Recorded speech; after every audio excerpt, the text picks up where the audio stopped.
Okay everyone, आज हम start करने वाले हैं हमारे चैप्टर 4 में ऐसे 501। हमने चैप्टर 4 में ऑलरेडी 2 या 3 ऐसे ऑलरेडी कंप्लीट कर लिए हैं। नंबर 1 इज ऐसे 505 एक्सटर्नल कन्फर्मेशन हमने कंप्लीट कर लिया है। ऐसे 510 initial audit engagement of opening balance, ये दोनों हमने कंप्लीट कर लिया। अराउंड 35 टू 40 मिनट्स के अंदर हमने ये दोनों ऐसे कंप्लीट कर लिए। देन हम बात करते हैं ऐसे 550 रिलेटेड पार्टी। तो रिलेटेड पार्टी हमने शॉर्ट्स 7 से 8 शॉर्ट्स अपलोड किए थे यूट्यूब के ऊपर और उससे हमने कवर कर लिया है। एक डिटेल लेक्चर भी हम इसका लेके आएंगे आज के दिन में, ठीक है। अभी हमारा टारगेट क्या है? तो अभी हमारा टारगेट है हम कंप्लीट करने वाले ऐसे 501। अब ये ऐसे 501 लास्ट 6 अटेम्प्ट से 4 to 5 मार्क्स के लिए रेगुलर बेसिस पे हर अटेम्प्ट में पूछा गया। मतलब कि लास्ट 6 अटेम्प्ट की आप पीवाईक्यू उठाओगे ना, तो हर अटेम्प्ट में ये 4 से 5 मार्क्स के लिए आपको दिख जाएगा। अब लास्ट 6 अटेम्प्ट से पूछा गया है ना, तो इसके 90% क्वेश्चन सारे के सारे है ना एग्जाम में आ चुके हैं। 90% क्वेश्चन इसके सारे के सारे एग्जाम में आ चुके हैं। एक आध मुश्किल से बाकी रहा होगा, शायद वो भी नहीं बाकी रहा है। तो May 26 के अटेम्प्ट के हिसाब से अगर इंपॉर्टेंस इसकी देखे तो वेरी लो है। तब भी एक बार हम एक 20-25 मिनट देके पूरा का पूरा ऐसे हम यहाँ पे कंप्लीट कर डालेंगे ताकि एग्जाम के पर्सपेक्टिव से कुछ बाकी ना रह जाए। ओके, थर्ड, फोर्थ ऐसे 501 ये बात करता है ऑडिट एविडेंस। कैसे ऑडिट एविडेंस? तो specific consideration for selected items.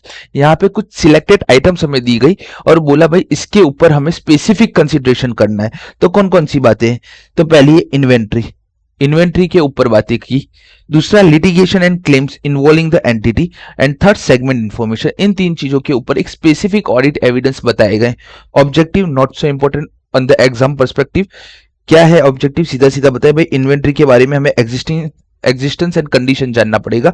जो भी हमारा लिटिगेशन एंड क्लेम है हुआ है एंटिटी के ऊपर, वो क्या कंप्लीट इंफॉर्मेशन है कि नहीं है, और जो हमारा सेगमेंट इंफॉर्मेशन है उसका प्रेजेंटेशन और disclosure in accordance with applicable FRF हुआ है कि नहीं हुआ है। ठीक है, यहाँ सबसे बड़ा क्रंच रखता है इन्वेंट्री, उसके बाद लिटिगेशन क्लेम एक छोटा सा हिस्सा है और प्रेजेंटेशन एंड डिस्क्लोजर सबसे छोटा हिस्सा है। ठीक है, इन्वेंट्री की बात करते हैं तो हमारे लिए इन्वेंट्री इंपॉर्टेंट कब होगी? तो when inventory is material to the financial statement. अगर इन्वेंट्री इमटेरियल है फाइनेंशियल स्टेटमेंट के लिए तो हमें ऐसे 501 देखने की जरूरत ही नहीं। ऐसे 501 हम कब देखेंगे?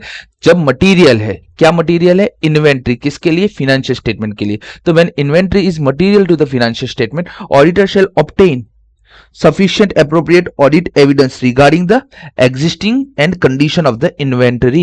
मतलब कि जब मटेरियल होगी, जब इन्वेंट्री मटेरियल होगी तब ऑडिटर को ऑब्टेन करना पड़ेगा sufficient appropriate audit evidence। किसके रिगार्डिंग? एग्जिस्टेंस एंड कंडीशन के बारे में। ठीक है, तो ऐसे 501 में इन्वेंट्री का ये पूरा पार्ट एग्जिस्टेंस और कंडीशन के बारे में बात करता है। ठीक है, अब बात करते हैं। सबसे पहले उन्होंने कहा कि एग्जिस्टेंस एंड कंडीशन हम कैसे जानेंगे? तो उन्होंने बोला भाई आप अटेंड कर लो फिजिकल इन्वेंट्री काउंट। ठीक है, आप क्या कर लो भाई, आप फिजिकल इन्वेंट्री काउंट जाके देख लो, अटेंड कर लो एक फिजिकल इन्वेंट्री काउंट। तो अब फिजिकल इन्वेंट्री काउंट में हम क्या करेंगे? तो सबसे पहले आप इंस्पेक्ट करो इन्वेंट्री को, परफॉर्म करो टेस्ट काउंट। देखो एज ए ऑडिटर आप क्या करोगे? जो भी इन्वेंट्री उसको जाके देख लो, परफॉर्म करो टेस्ट काउंट। भाई कुछ कुछ काउंट आप टेस्ट कर लो, कुछ कुछ पोर्शन आप काउंट करके देख लो कि भाई ये प्रॉपर आया है कि नहीं आया है। बाद में क्या करो? इंस्पेक्ट कर लिया इन्वेंट्री, परफॉर्म कर लिया टैक्स काउंट। ठीक है, मेजर जंक हमने हमारा कंप्लीट कर लिया। अब क्या करो? मैनेजमेंट जो काउंट प्रोसीजर कर रहा है उसको ऑब्जर्व करो। Observe the performance of the management count procedure.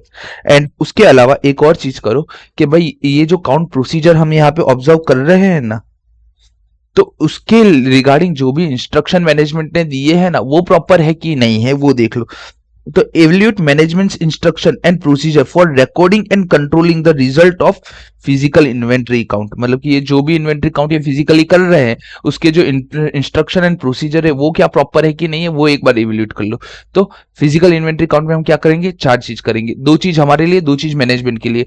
2 चीज हमारे लिए क्या है? हम करेंगे इंस्पेक्ट इन्वेंट्री को, इंस्पेक्ट कर लिया इन्वेंट्री, भाई इन्वेंट्री सही जगह से रखी हुई, उसके बाद क्या करेंगे, परफॉर्म करेंगे टेस्ट काउंट, ठीक है। अब मैनेजमेंट के पॉइंट ऑफ व्यू से दो चीज देख लो भाई, मैनेजमेंट जो भी इन्वेंट्री काउंट प्रोसीजर कर रहा है उसको ऑब्जर्व कर लो, एंड फर्स्ट इवैल्यूएट करो मैनेजमेंट का जो इंस्ट्रक्शन एंड प्रोसीजर है recording and controlling the result of inventory counting, के भाई जो भी मैनेजमेंट का इंस्ट्रक्शन प्रोसीजर है वो प्रॉपर फॉलो हो रहा है, ठीक है, प्रॉपर फॉलो हो रहा है, या फिर जो प्रोसीजर और इंस्ट्रक्शन बनाए हैं फिजिकल इन्वेंट्री काउंट के लिए वो प्रॉपर है कि नहीं, ठीक है।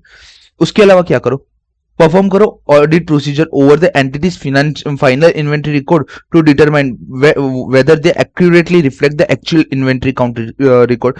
तो आपको एक ऑडिट प्रोसीजर परफॉर्म करो कि जो फाइनल इन्वेंट्री रिकॉर्ड है ना उसको उठाओ, बाद में आप बैलेंस शीट में देखो या P&L में देखो कि जो भी इन्वेंट्री काउंट आ रहे हैं वो एक्चुअल रिफ्लेक्ट हो रहे हैं, अगर एक्चुअल नहीं हो रहे तो जो डिफरेंस है वो क्या डिफरेंस जस्टिफाइज है या नहीं है वो देखो। तो परफॉर्म करो audit procedure over the entity's final inventory record उठा लो और उसको किसके साथ, इन्वेंट्री काउंट डिटेल के साथ एक्यूरेटली रिफ्लेक्ट करवाने की कोशिश करो, ठीक है। अब ये जो वाला पॉइंट है ना इसको इन लोगों ने और डिटेल में बोला कि अटेंडेंस हम करेंगे फिजिकल इन्वेंट्री काउंट, वहां पे जाके क्या करेंगे, तो वहां पे जब भी हम फिजिकल इन्वेंट्री काउंट करने के लिए जाएंगे तो हम वहां पे तीन बातें देखेंगे, ठीक है। यहाँ पे फिजिकल इन्वेंट्री काउंट में हम क्या क्या चेक करेंगे, ठीक है, ये चीजें, ये चार चीजें हम चेक करेंगे। बट मैं फिजिकल इन्वेंट्री में वहां गया तो वहां जाके हम कौन कौन सी प्रोसीजर इन्वॉल्व होगी, तो attendance at a physical inventory count उसके अंदर टोटल 3 प्रोसीजर है। सबसे पहले इंस्पेक्ट करो inventory to ascertain its existence and evaluate its condition and perform करो टेस्ट काउंट। देखो वही ऊपर जो 4 बातें हम चेक करें ना वही है, थोड़ा अलग तरीके से लिखा है। क्या बोल रहा है, आप तो सबसे पहले यार आप वहां पे फिजिकल इन्वेंट्री काउंट करने जा रहे हो तो देखो कि जो भी इन्वेंट्री रखा है यार वो उसका कंडीशन तो प्रॉपर है। जो भी इन्वेंट्री जो हमें बता रहे कि भाई इतना इन्वेंट्री वो एग्जिस्ट तो कर रहा है, तो सबसे पहले करो inspecting the inventory to ascertain its existence and evaluate its condition. भाई उसका एग्जिस्टेंस है कि नहीं है वो देख लो और उसका कंडीशन कैसा है वो देख लो, और साथ ही साथ एक बार फिर से टेस्ट काउंट परफॉर्म कर लो, ठीक है। ऑब्जर्व करो, देखो यहाँ पे इन लोगों ने क्या बोला, हम यहाँ पे इवैल्यूएट करेंगे मैनेजमेंट के इंस्ट्रक्शन और प्रोसीजर को।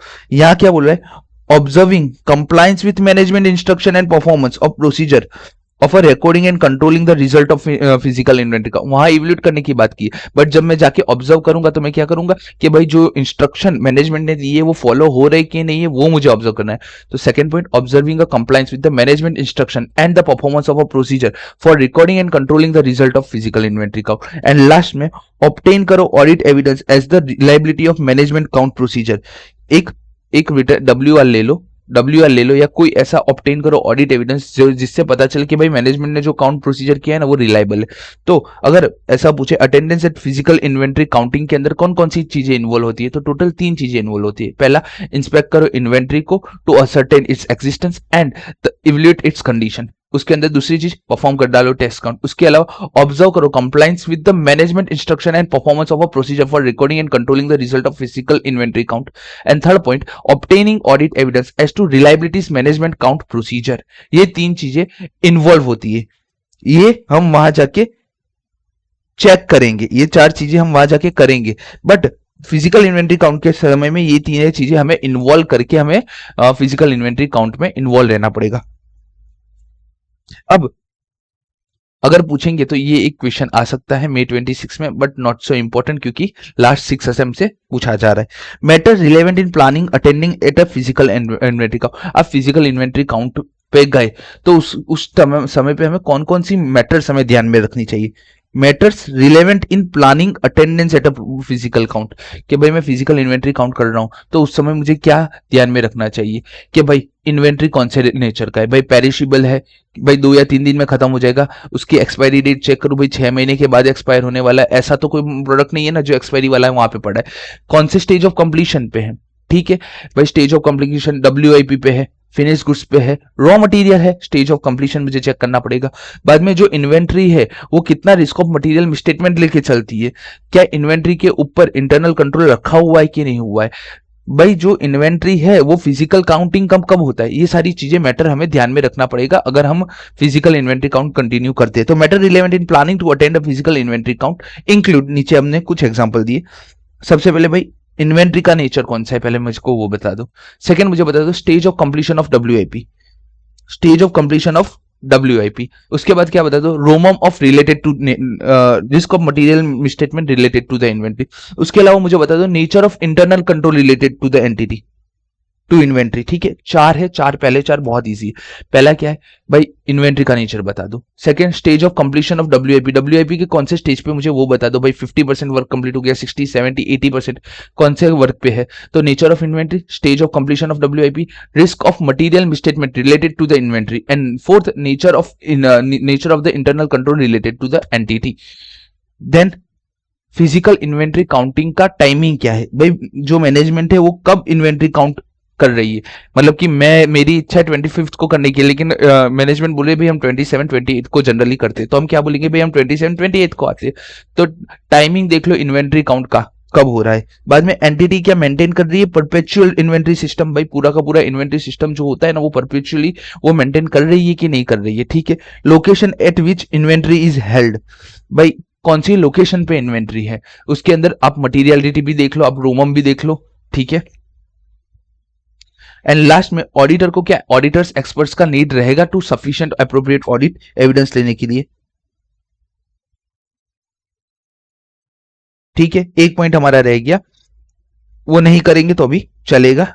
इतने भी पॉइंट याद रह लिए बहुत है। हमें एग्जाम में अगर 5 मार्क्स में क्वेश्चन आएंगे, 7 पॉइंट लिखे, 5 में से 5 मिलेंगे, 6 से 7 पॉइंट हमें मुंह जबानी याद होने चाहिए।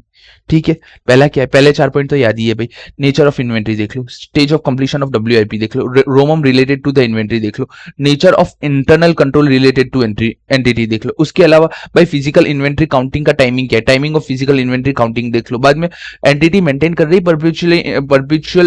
परपेचुअल इन्वेंट्री सिस्टम को। उसके अलावा भाई कौन सी लोकेशन पे वो देख लो। और लास्ट में कौन सा पॉइंट था, लास्ट में हमारा पॉइंट था कि भाई जो हमारा ऑडिटर को क्या नीड रहेगा एक्सपर्ट की, obtain sufficient appropriate audit evidence. ठीक है, वही है। एंटिटी मेंटेन कर रहा है परपेचुअल इन्वेंट्री सिस्टम, वो देख लो। Location at which inventory is held, auditor expert is needed to obtain sufficient appropriate audit evidence. खत्म। 4.6 क्या बोल रहे हैं, फिजिकल इन्वेंट्री काउंटिंग कंडक्ट किया था other than at the date of financial statement. अब क्या हुआ, ये सारी बातें अभी तक की ना, ये कब हो रही थी कि भाई 27 28 को है ना, मैनेजमेंट भी कर रहा था, हम भी कर रहे थे। अब क्या हुआ, मैनेजमेंट 27 28 को कर रहा है, बट हमें उस दिन परवरता नहीं है। हम क्या बोल रहे हैं, हम किसी और दिन आके हम हमारा फिजिकल इन्वेंट्री काउंट करेंगे। ठीक है, तो if physical inventory count is conduct at the date other than the date of financial statement, financial statement की डेट क्या होती है, 31 दिन। और जनरली हमारा जो भी इन्वेंट्री काउंटिंग होता है या तो 31st 3 से पहले होगा या 31st 3 के बाद होता है, ये जनरली। अगर कोई भी अदर देन डेट होता है फाइनेंशियल स्टेटमेंट तो क्या करेगा, तो ऑडिटर को क्या करना पड़ेगा, प्रोसीजर रिक्वायर्ड अबो परफॉर्म, पहले तो जो भी ऊपर अबो परफॉर्म हमने किया ना वो तो करना ही है। In addition to procedure required above, ऊपर जो किया है वो तो हम करेंगे, उसके अलावा कुछ और प्रोसीजर करना है। Perform audit procedure to obtain evidence about whether the change in inventory between the count date. अब हमें यहाँ मेन क्या चेक करना है, हमें ऑडिट एविडेंस ऑब्टेन करना है किसका, about whether the changes in inventory between the count date and the date of financial statement are properly recorded. भाई सबसे पहले क्या करो, ऑडिट एविडेंस ऑब्टेन करो कि जिस दिन इन्वेंट्री काउंट हुआ है और जिस दिन इन्वेंट्री रिकॉर्ड हुआ है, काउंट हमने 27 मार्च को किया होगा। ठीक है, एंड रिकॉर्ड किस तारीख को हो रहा है, 31 दिन। तो 27 से लेके 31 तारीख तक का, 31 दिन तक का जितना भी इन्वेंट्री है क्या वो प्रॉपर्ली रिकॉर्डेड है। सबसे पहले तो यही ले लो भाई, ऑब्टेन करो audit evidence about whether the change in inventory between the count date and the date of financial statement are properly recorded. Relevant matter for consider when designing audit procedure to obtain audit evidence. Okay, यहाँ पे कुछ audit procedure बताइए कब की है, वही कि about change in inventory amount between the count date and the date of inventory. ठीक है, 3 चीजें हमें करनी है यहाँ पे। सबसे पहले देख लो, perpetually inventory record are properly existed, जो भी इन्वेंट्री रिकॉर्ड सिस्टम है क्या वो प्रॉपर्ली एग्जिस्टेड हुआ है कि नहीं हुआ है। बाद में दूसरा चेक कि जो हमारा परपेचुअल इन्वेंट्री सिस्टम है ना वो रिलायबल है कि नहीं है। ठीक है, ऑडिट प्रोसीजर में सबसे पहले क्या देखोगे कि भाई perpetual inventory record are properly existed, पहला। बाद में दूसरा चीज देख करो कि जो परपेचुअल इन्वेंट्री रिकॉर्ड है एंटिटी का वो क्या रिलायबल है कि नहीं है। एंड लास्ट में देखो, reason for significant difference between the information obtain during the physical count and the perpetual inventory record. जो भी हमने रिकॉर्ड किया है और जो भी हमने फिजिकल काउंट किया है उस दिन के उन दोनों के बीच में अगर कुछ ज्यादा ही बड़ा डिफरेंस है तो उस डिफरेंस का रीजन क्या है। Reason for significant difference between the information obtain during the physical count and the perpetual inventory record. तो अगर किसी और डेट पे हमारा हम इन्वेंट्री काउंट कर रहे हैं तो क्या करेंगे, तो सबसे पहले लिखो किसी और दिन पे हम काउंट कर रहे हैं तो हमें एक एडिशनल प्रोसीजर अप्लाई करना पड़ेगा, ऊपर जो है उसके अलावा प्रोसीजर अप्लाई करना पड़ेगा। और उसमें सबसे पहले मुझे क्या देखना पड़ेगा, सबसे पहले मुझे ऑडिट एविडेंस लेना पड़ेगा कि जो भी इन्वेंट्री है काउंट डेट और डेट ऑफ फाइनेंशियल स्टेटमेंट में वो पहले तो प्रॉपर्ली रिकॉर्ड हुई है, वो प्रॉपर्ली रिकॉर्डेड हुई है तो मुझे ऑडिट प्रोसीजर अप्लाई करना पड़ेगा। ऑडिट प्रोसीजर कौन से अप्लाई करने पड़ेंगे, टोटल 3 बताए। सबसे पहले perpetually inventory record are properly existed, reliability of entities perpetually inventory record, reason for significant difference between the information obtained during the physical count and the perpetually inventory record. Then if the auditor unable to attend the physical counting due to unforeseen circumstances, किसी भी reason से अगर auditor attend कर ही नहीं पाता है physical inventory count, तो if the auditor is unable to attend the physical inventory count due to unforeseen circumstances, auditor shall make or observe some physical count on an alternative date and perform audit procedure on intervening transaction. क्या बोल रहा है, अगर unforeseen circumstances है तो या किसी alternative date पे जाओ और अपना एडिशनल ऑडिट प्रोसीजर को परफॉर्म करो, बट आपको चेक करना मैंडेटरी है। ठीक है, ठीक है, ये अनफोर्सिन सर्कमस्टांसेस था। अब क्या है, impracticable attendance at physical inventory count become impracticable. भाई फिजिकल इन्वेंट्री काउंट करना ही इम्प्रैक्टिकेबल है, मतलब कि मैं कितना भी कोशिश कर लूं, मैं कभी भी उस जगह जाके इन्वेंट्री काउंट, भाई कश्मीर के अंदर है ना पूरा का पूरा इन्वेंट्री का है ना सेटअप है। अब कश्मीर के अंदर अभी है ना कुछ ऐसा माहौल चल रहा है कि 2 या 3 महीने तक मैं वहां जाके है ना इन्वेंट्री काउंट कर ही नहीं सकता हूं। तो अब ऐसा है, ये सीन कैसा हो गया, ये पूरा का पूरा इम्प्रैक्टिकेबल हो गया। If attendance at physical inventory count is impracticable, auditor shall perform alternative audit procedure. सबसे पहले भाई परफॉर्म करो alternative audit procedure to obtain sufficient appropriate audit evidence regarding the existence and condition of the inventory. पहला काम perform करो alternative audit procedure. If it is not possible, अगर ये possible नहीं है तो आपको मॉडिफाइड ओपिनियन देना पड़ेगा अकॉर्डेंस विद एसए 705, क्योंकि मटेरियल है, इन्वेंट्री हमारे लिए मटेरियल है। अब जो चीज मटेरियल है वही आप नहीं चेक कर रहे हो तो आपको मॉडिफाइड ओपिनियन देना पड़ेगा accordance with SA 705। In some case attendance at physical inventory count may be impractical, this may be due to factors such as the nature and location of the inventory. Nature या तो location of the inventory ऐसा हो सकता है जिसकी वजह से ये पॉसिबल नहीं है। देन ओके ये वाली एक चीज है एग्जाम में पास्ट लास्ट सितंबर वाले अटेम्प्ट में शायद ये आ चुका था, कवर हो चुका है। Matter of general inconvenience to the auditor, however it is not sufficient to support a decision by the auditor that attendance is impracticable. अगर ऑडिटर के पास टाइम नहीं है या ऑडिटर को कन्वीनियंट नहीं हो रहा है कि मैं उतने दूर जाके है ना इन्वेंट्री का फिजिकल वेरिफिकेशन करूं, तो ये कोई ऐसा ग्राउंड नहीं है जो इम्प्रैक्टिकेबल है। अगर ऐसा कोई मैटर है जो जनरल इनकन्वीनियंस करता है, this is not sufficient to support a decision by the auditor to attendance is impracticable. Further as explain by SA 200, matter of difficulty time or cost involve is not itself a valid basis for the auditor to omit the audit procedure. ऐसे 200 में inherent limitation के अंदर पढ़ते हैं कि भाई time or cost भले ही आपका ज्यादा लगे, बट अगर जो ऑडिट प्रोसीजर करना है ना वो आप ओमिट नहीं कर सकते, कॉस्ट अगर ज्यादा लग रही है। No alternative or to satisfy with the audit evidence is less than persuasive, अगर वो परस्यूसिव ऑडिट एविडेंस है तो भाई तुम्हें करना ही पड़ेगा। इन सब case where attendance is impracticable, alternative audit procedure apply कर दो। इसका ही बढ़ता जवाब दिया, आंसर दिया है कि अगर इम्प्रैक्टिकेबल है तो अल्टरनेटिव ऑडिट प्रोसीजर करो। In other case whether it may not be possible to obtain sufficient appropriate audit evidence regarding existence condition, in such case SA 705 के हिसाब से मॉडिफाइड ओपिनियन दे दो। तो ठीक है, ये है ना एग्जाम में, फ्यूचर में कभी भी आ सकता है, अभी तो not so important. When inventory under the custody control of the third party, भाई कोई इन्वेंट्री है ना थर्ड पार्टी के कंट्रोल में है।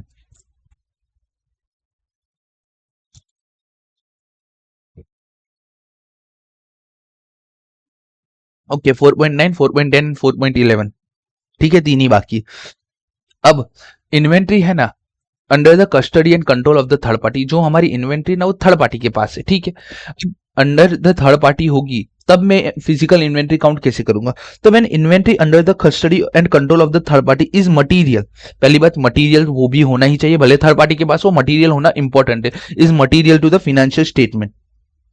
Auditor shall obtain sufficient appropriate audit evidence regarding existence and condition that inventory by performing one or both following, ठीक है। ये दोनों में से एक चीज आपको करनी पड़ेगी अगर थर्ड पार्टी के पास है और इन्वेंट्री मटेरियल है किसके लिए, फाइनेंशियल स्टेटमेंट के लिए, तो हमें एग्जिस्टिंग और कंडीशन के लिए ऑब्टेन करना पड़ेगा सफिशिएंट अप्रोप्रिएट ऑडिट एविडेंस। उसके लिए ये दो में से कोई भी एक चीज या दोनों आप कर सकते हैं, वन और बोथ फॉलोइंग लिखा है, दो या दोनों में से कोई भी एक, ठीक है। पहली बात तो रिक्वेस्ट करो confirmation from the third party. भाई एक कंफर्मेशन रिक्वेस्ट ड्राफ्ट करो और थर्ड पार्टी को दे दो और बोलो भाई भाई कितनी क्वांटिटी है और किस कंडीशन में है इन्वेंट्री, भाई तू मुझे वो बता दे। Request confirmation from the third party as to the quantity and the condition of the inventory behalf of the entity. Okay, या तो फिर परफॉर्म करो इंस्पेक्शन, या तो परफॉर्म करो इंस्पेक्शन, या तो फिर करो अदर ऑडिट प्रोसीजर। अब ये अदर ऑडिट प्रोसीजर के अंदर क्या क्या इंक्लूड होता है, उसमें ये चार बातें, तो 5 मार्क्स के लिए कभी भी छोटा सा क्वेश्चन बन सकता है, ठीक है। थर्ड पार्टी के पास है तो सबसे पहले देखो मटेरियल, इन्वेंट्री मटेरियल होनी चाहिए फाइनेंशियल स्टेटमेंट के लिए, तो एक या दो चीजें हम उससे ले सकते हैं। पहला क्या रिक्वेस्ट कर सकते हैं confirmation request from the third party, किसके बारे में, about the quantity and condition of the inventory. उसके अलावा क्या कर सकते हैं, एक इंस्पेक्शन हम परफॉर्म कर सकते हैं, भाई हम थर्ड पार्टी को बोले हमारा बंदा वहां इंस्पेक्शन करने आ रहा है, इतनी इन्वेंट्री का तुम अलग करके रखो। या तो फिर अदर ऑडिट प्रोसीजर कर सकते हैं। अदर ऑडिट प्रोसीजर के अंदर टोटल 4 चीजें हम कर सकते हैं। पहला, इंस्पेक्ट कर सकते हैं डॉक्यूमेंट रिगार्डिंग द इन्वेंट्री, जो भी इन्वेंट्री के है डॉक्यूमेंट जो थर्ड पार्टी के पास है, held by the third party, उसको आप इंस्पेक्ट कर लो। भाई थर्ड पार्टी को हमने कोई थर्ड पार्टी के पास हमारी इन्वेंट्री होगी तो उससे हमें कुछ तो डॉक्यूमेंट दिया होगा ना, उसको इंस्पेक्ट कर दो। Inspecting the document regarding inventory held by the third party, जैसे कि वेयर हाउस की रिसिप्ट देख लो, भाई थर्ड पार्टी से वेयर हाउस की रिसिप्ट मंगवा लो, ठीक है। रिक्वेस्ट करो confirmation from the other party when inventory has been pledge और कोलरेट। अगर अगर अगर थर्ड पार्टी के पास हमने हमारी इन्वेंट्री प्लेज या प्लेज की है या कॉलरेटर रखी है, तो रिक्वेस्ट करो उसको कि भाई अगर ऐसा कुछ है तो आप हमें बताओ। Request confirmation from other party when inventory is pledge as a collateral. Then जो थर्ड पार्टी के पास है वो भी तो ऑडिट करवाएगा, तो हम क्या कर सकते हैं, attending arranging of for another audit to attend the third parties physical inventory count. अगर प्रैक्टिकेबल, इफ प्रैक्टिकेबल, क्या हम खुद जा सकते हैं, अटेंडिंग मैं खुद जाऊं, या फिर मैं किसी थर्ड अनदर ऑडिटर को बोलूं कि भाई जाके वहां थर्ड पार्टी के वहां पे इतना है ना तो फिजिकल काउंट का इन्वेंट्री काउंट करके चला। ऑब्टेन करो अनदर ऑडिटर्स रिपोर्ट, ठीक है, यहाँ पे इतना ही बहुत है कि अनदर ऑडिट वहां पे भी अगर किसी ने किया होगा ऑडिट तो उसने भी अपने ऑडिट रिपोर्ट के अंदर बाइफरकेशन किया होगा कि भाई ये थर्ड पार्टी का इस पार्टी का स्टॉक इन लोगों के अंदर रखा है, फाइनेंशियल स्टेटमेंट में इसका डिस्क्लोजर आता है। तो अगर हमें वो ऑडिट रिपोर्ट मिल जाता है, अगर वो ऑडिटर बोलता है कि हाँ भाई उसने यहाँ पे डिक्लेयर किया है, तो हम निश्चित हो गए।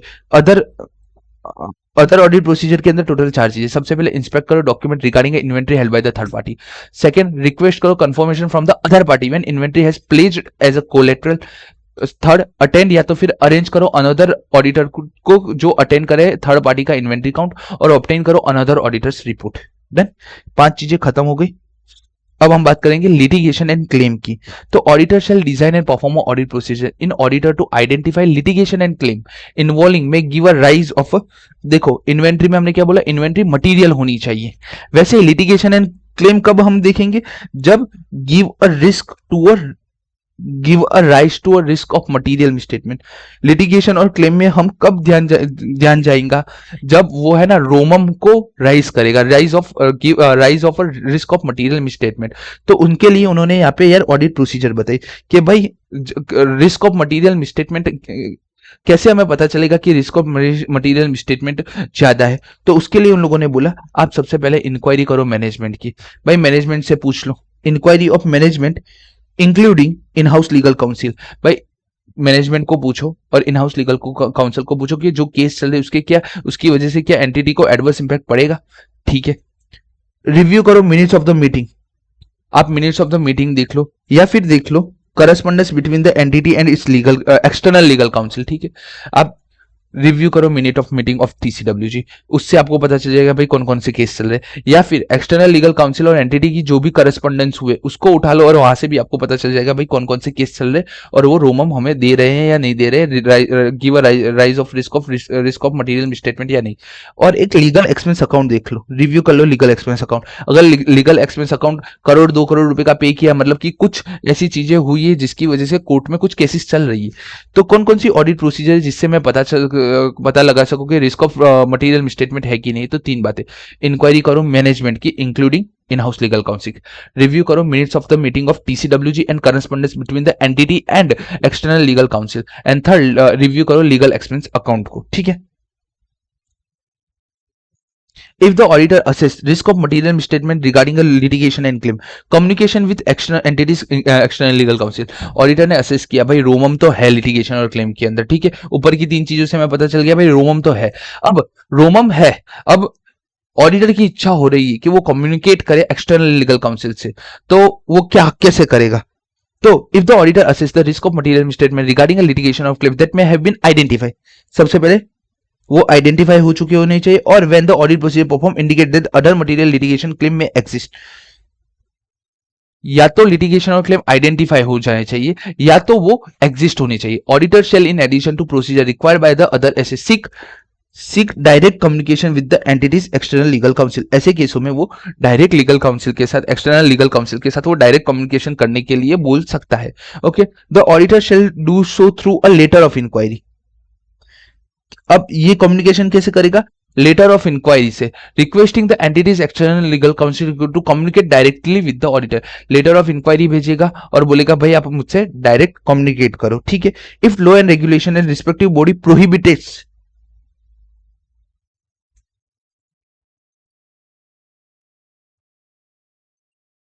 अगर लॉ रेगुलेशन या लीगल प्रोफेशनल बॉडी प्रोहिबिटेट करती है एंटिटीज के एक्सटर्नल लीगल काउंसिल को कम्युनिकेट करने के लिए डायरेक्टली ऑडिटर से, तो ऑडिटर परफॉर्म करेगा अल्टरनेटिव ऑडिट प्रोसीजर। समझो, जैसे हमारे एथिक्स है वैसे ही एक एंटिटी के खुद, एक लॉ के भी खुद के एथिक्स होते हैं, एक एक्सटर्नल लीगल काउंसिल के खुद के भी एथिक्स होते हैं। कि वो एथिक्स क्या बोलते हैं?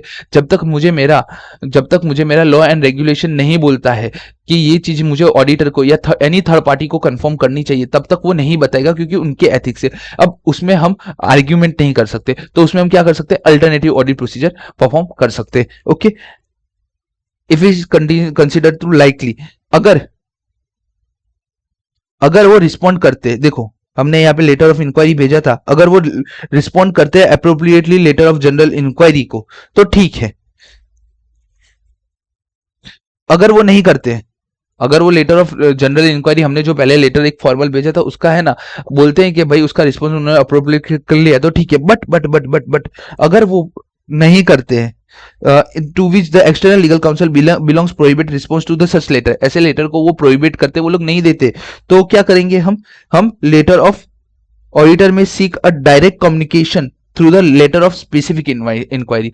यहां पे क्या करेगा जो ऑडिटर हमारा होगा ना, वो स्पेसिफिक इंक्वायरी का भेजेगा। अब ये स्पेसिफिक इंक्वायरी के लेटर के अंदर क्या इंक्लूड होगा? तो 3 चीजें इंक्लूड होगी। List of litigation and claim, जो भी हमें लिस्ट ऑफ लिटिगेशन और क्लेम मिले होंगे ना, वो सारे में लिख दूंगा। बाद में मैनेजमेंट का assessment of the outcome of each of the identified litigation and claim and estimated financial implication including cost involve. देखो मुझे एक स्पेसिफिक इंक्वायरी भेजनी है, तो स्पेसिफिक इंक्वायरी में क्या करूंगा? सारे के सारे लिटिगेशन और क्लेम लिख दूंगा। अब लिटिगेशन और क्लेम के पास बाजू में क्या लिखूंगा? मैनेजमेंट का असेसमेंट ईच आउटकम। जैसे कि पहला केस है उसमें उनको लगता है ये है ना केस सेटल हो जाएगा 20 लाख रुपीस के, 20 लाख में ये पूरा सेटल हो जाएगा, तो 20 लाख में सेटल हो जाएगा, मतलब कि पहली बात मैनेजमेंट को लगता है सेटल हो जाएगा, इसलिए मैनेजमेंट ने असेस किया है आउटकम ऑफ द लिटिगेशन और क्लेम। देन फाइनेंशियल इम्प्लीकेशन कि भाई 20 लाख रुपए मुझे कुछ पेमेंट करना पड़ेगा, तो हो गया एस्टिमेटेड फाइनेंशियल इम्प्लीकेशन। और कॉस्ट इनवॉल्व, मतलब कि 20 लाख रुपए उन लोगों ने बोला है कि भाई 20 लाख रुपए तक की देने की लायबिलिटी हमारी बनती है, तो ये तीनों चीजें हम बता देंगे। लिटिगेशन और क्लेम लिखेंगे, हर एक मैनेजमेंट का आउटकम बताएंगे, उसका फाइनेंशियल इम्प्लीकेशन बताएंगे, और उसके अंदर कोई भी कॉस्ट इन्वॉल्व होगा तो वो भी हम वहां पे लिख देंगे, भाई मैनेजमेंट ने ये हमें बताया। बाद में हम रिक्वेस्ट करेंगे एंटिटी के एक्सटर्नल लीगल काउंसिल को। क्या रिक्वेस्ट करेंगे?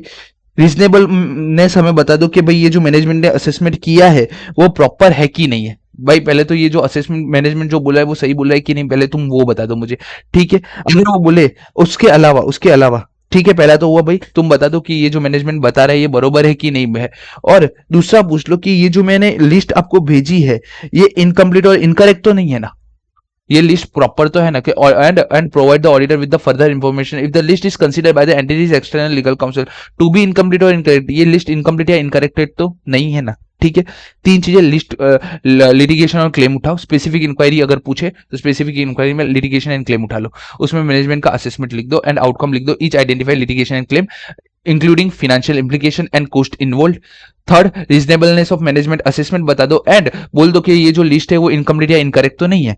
इन certain circumstances auditor also may जज इट नेसेसरी टू मीट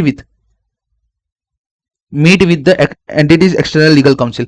ऊपर अभी तक हम क्या खेल रहे थे, अभी तक है ना हम ऊपर खेल रहे थे लेटर। पहले हमने जनरल इंक्वायरी भेजी, फिर स्पेसिफिक इंक्वायरी भेजी। स्पेसिफिक इंक्वायरी के अंदर 3 पॉइंट है, ठीक है। अब क्या बोले भाई, मुझे तो मिलना ही एक्सटर्नल लीगल काउंसिल से, तो अब एक्सटर्नल लीगल काउंसिल से अगर मुझे मिलना है तो मैं क्या करूंगा, discuss the likely outcome of the litigation claim. अगर मैं मिलने जाऊंगा तो कब मैं मिल पाऊंगा, किस केस में मिल पाऊंगा, तो यहाँ पे टोटल 3 केस बताए। Auditor determine matter is significant risky, matter बहुत ज्यादा ही risky, matter is significant risk, जो मैटर हम डिस्कस करने वाले हैं ना वो सिग्निफिकेंट रिस्क रखता है, मैटर बहुत ज्यादा ही कॉम्प्लेक्स है। इन दोनों केस में हम मिलेंगे। उसके अलावा थर्ड कौन सा है, थर्ड है अगर डिसअग्रीमेंट होता है between the management and the entities external legal council. अगर डिसअग्रीमेंट होगा मैनेजमेंट और एक्सटर्नल एंटिटी के लीगल काउंसिल का, 3 केस में मिलेंगे। सिग्निफिकेंट रिस्क है, मैटर कॉम्प्लेक्स है, या तो डिसअग्रीमेंट होता है मैनेजमेंट और एंटिटीज एक्सटर्नल लीगल काउंसिल का। अब ऐसी जब भी ऊपर के तीनों केस में मीटिंग होगी, ऐसी जब भी मीटिंग होगी तब हमें क्या करना पड़ेगा, रिक्वायर मैनेजमेंट परमिशन। इसके लिए हमें सबसे पहले मैनेजमेंट की परमिशन लेनी पड़ेगी और held with the representative of the management in attendance. जो भी मीटिंग होगी ना वो मैनेजमेंट का रिप्रेजेंटेटिव होगा ना उसके सामने ही होगी, ठीक है। 3 बातें, सिग्निफिकेंट रिस्क है, कॉम्प्लेक्स है, या disagreement between the management and entities external legal council. ऐसा ये तीनों केसों में हम पर्सनली मिल सकते हैं। पर्सनली मिलने में हमें क्या करना पड़ेगा, सबसे पहले मैनेजमेंट की परमिशन लेनी पड़ेगी एंड सेकंड चीज क्या करना पड़ेगा, जब भी ये मीटिंग होगी, ये मीटिंग किसके होगी, तो representative of management in held. Further if, अब इसमें आगे क्या हो सकता है, अगर मैनेजमेंट रिफ्यूज करती है to give auditor, refuse to give auditor permission to communicate to meet entity legal counsel, तो हम क्या करेंगे, ठीक है।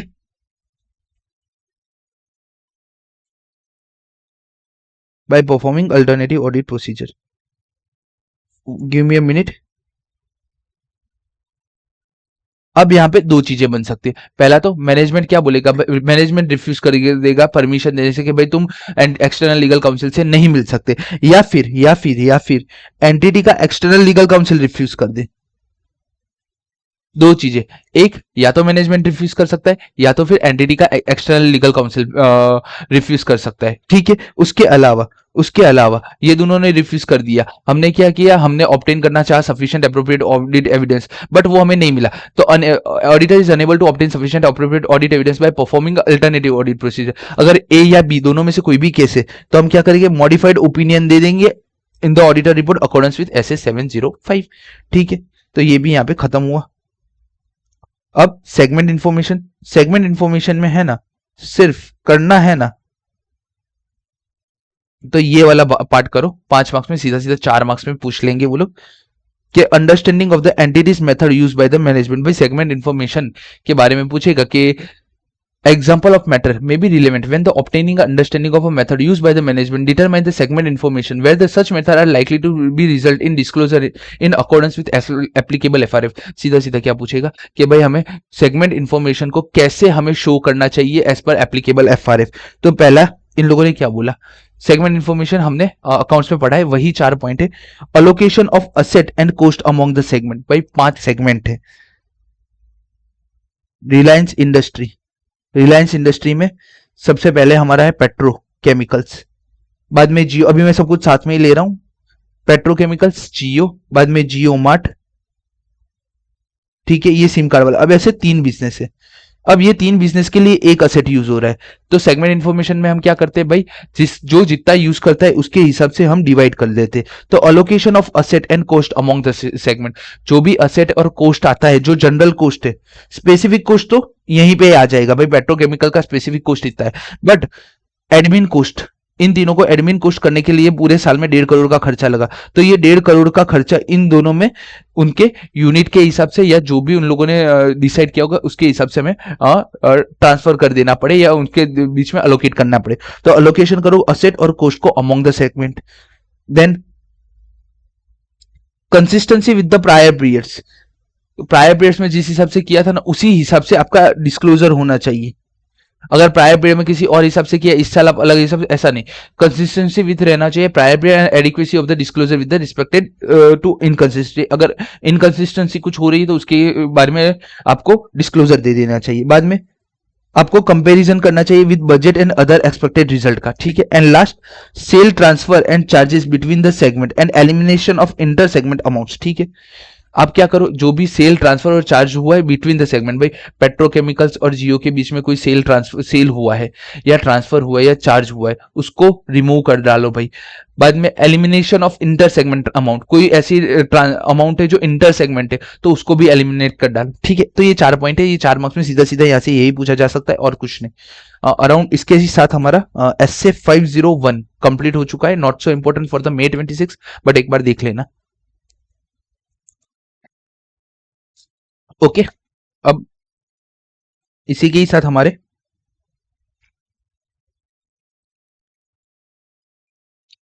एसए 505 501 हमारा अराउंड 30 मिनट्स में ये भी हमारा कंप्लीट हो चुका है, ठीक है।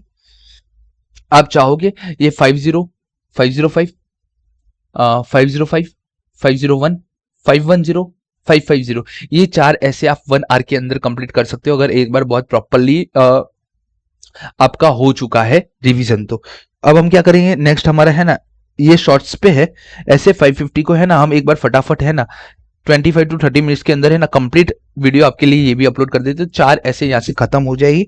बाद में हम क्या करेंगे, 610 का भी एक आ जाएगा आपका, 500 520 और 530 के बारे में अभी मैंने कुछ सोचा नहीं है, बट 610 का एक आ जाएगा। 520 में सोच रहा हूँ, 530 के 500 के बारे में भी मैं कुछ सोच रहा हूँ, ठीक है। तो वो एग्जाम से पहले पहले आपको मिल जाने चाहिए, बट 610 हमारे यहाँ पे है ना मेजर, मुझे यहाँ पे 5 एसेट्स टारगेट करने थे, 610 505 501 510 एंड 550, ये 5 ऐसे आपको मिल जाएंगे। 3 ऐसे बहुत बड़े हैं, ये मिनिमम हर एक ऐसे 1.5 घंटा मिनिमम लेगा, तो उसके बारे में हम शांति से सोचेंगे। बाद में हम क्या करेंगे, ये 610 के बाद है ना हम स्टार्ट कर डालेंगे चैप्टर 8, ठीक है। चैप्टर 8 हम पूरा कंप्लीट कर डालेंगे, जिससे क्या होगा कि आपका मेजर जंक 40 टू 50 मार्क्स का हमने यहाँ पे कंप्लीट हमारा हो जाएगा। डन। तो मिलते हैं नेक्स्ट लेक्चर में।